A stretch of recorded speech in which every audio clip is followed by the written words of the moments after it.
New information tonight. A popular plastic surgeon in Jackson is now giving up his ability to practice medicine in Mississippi after allegations from patients that he botched their surgeries.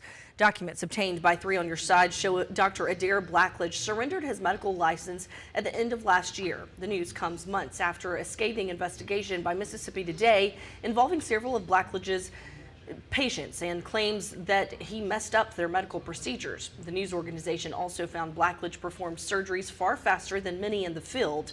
Blackledge would sometimes complete his facelifts in a third of the time of other plastic surgeons that they say it typically takes. The document filed by Blackledge last month says he denies any wrongdoing but has decided to retire from the practice of medicine. He also says he understands that charges could be brought against him at a later time.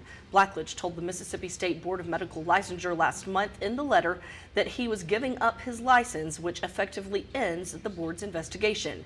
Blackledge has not been criminally charged.